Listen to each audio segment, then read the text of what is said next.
I built a mini financial modeling software that you can see in the background here, which allows me to estimate the success of marketing campaigns depending on whether I'm running ads or cold messaging or referral program, so word of mouth, right? It's very, very useful for not only me and my own business and the paid ads that I've recently turned on, but also for my clients as well, estimating what the actual result would be of them running certain campaigns with certain pricing models and all that stuff.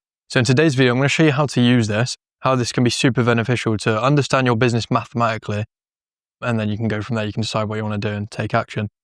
If you don't know me already, then you're new to the channel. My name is Reuben Shears. I have an online funnel building agency called Optimally that I'm building and scaling in public in these daily update videos. I've done it. I think this is the 86th video out of 100 now. After 100, I will drop it to weekly, increase the quality, and then go from there.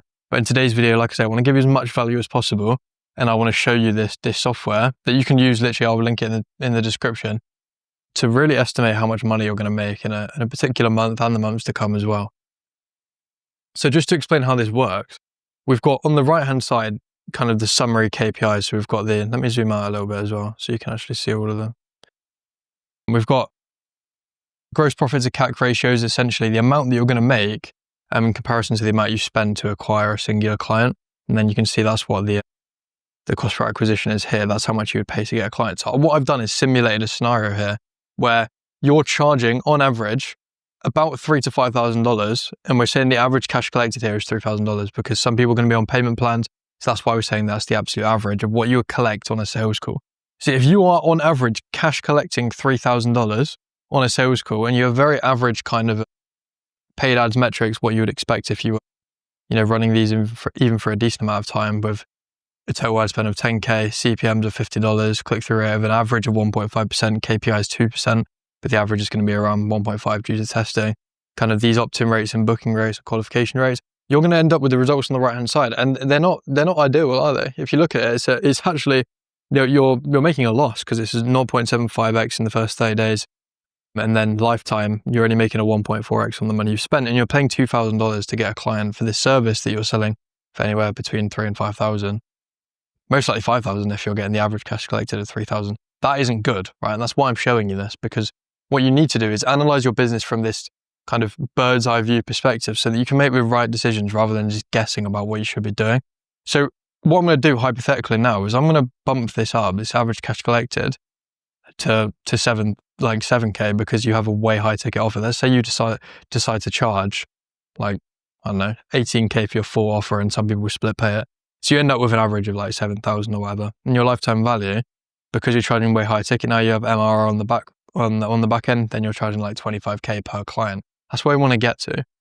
Because now what you can see is even the numbers just from changing the pricing, the model is exactly the same. The ads perform in the exact same manner as before, but you've drastically changed how much money you're going to make.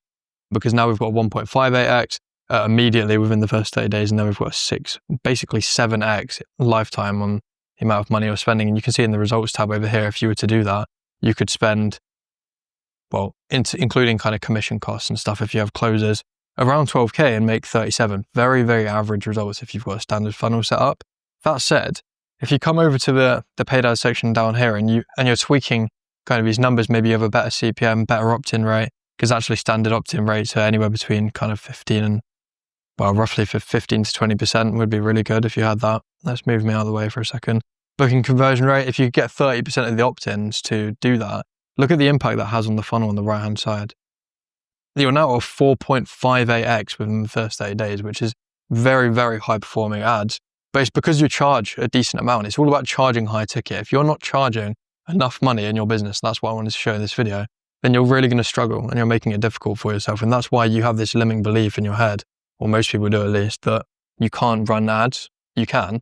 You just have to make it mathematically make sense, and the risk to be within reason. That's all it is. Because if you do charge literally a couple of $1,000s, say you only charge literally $2,500, so your average cash collected is $1,700. Even with good opt-ins, it's just awful. The numbers just go terribly, terribly wrong, and they're all in the red, and it doesn't make sense. The cool thing about this software that I've built over the course of a few days, a while ago, it shows you every single metric in the entire business that you can model in terms of KPIs. So you can see the amount of booked appointments you get, but also the shown appointments, the qualified shown appointments, the amount of new clients you would get and how many you'd have to handle. Really important for understanding your fulfillment processes. Total cash collected, lifetime value, literally everything you need to know, you can model in here.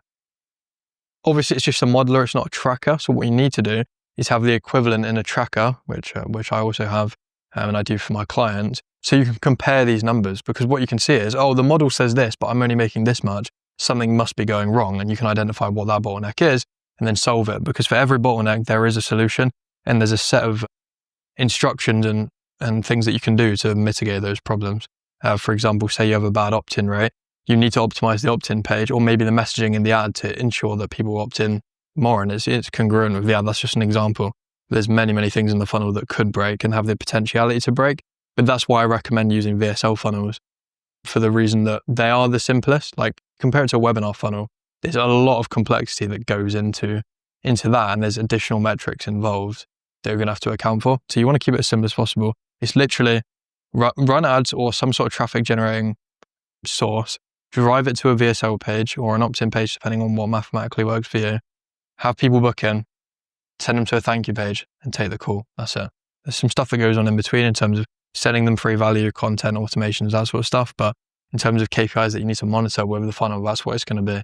And hopefully that makes sense. This tool I used in 1 or 2 other videos already out of the 85 that I've done. And both videos that I've done it, people either asked me to build one for them and literally paid me to do that, which is amazing, or they have literally just opted and used it themselves. So if you want to use that, you can go into the description, you can model your business, your high ticket service, and you can make the right decisions. And if you need help building the actual funnels, the actual infrastructure, which isn't as easy as it seems when you think about it, then you can go to the link in the description as well, and you can watch my video, and you can decide whether you want to work with me if you do qualify.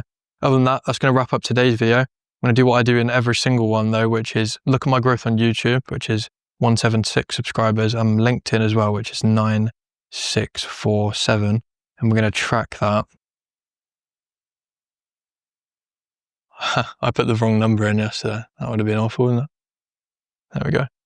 And 176 on YouTube, and you can see my growth on YouTube here as a trajectory over time. It's an upward trend, and my growth on LinkedIn as well, which is also an upward trend due to the consistency of me posting like these exact videos and posting on LinkedIn and stuff and running my software. There you go. Some good stuff. If you want to watch another one of these videos, and you want to get some value, you want to binge watch some of my stuff, then you can watch it on the screen here, and I will catch you in the next one tomorrow as always.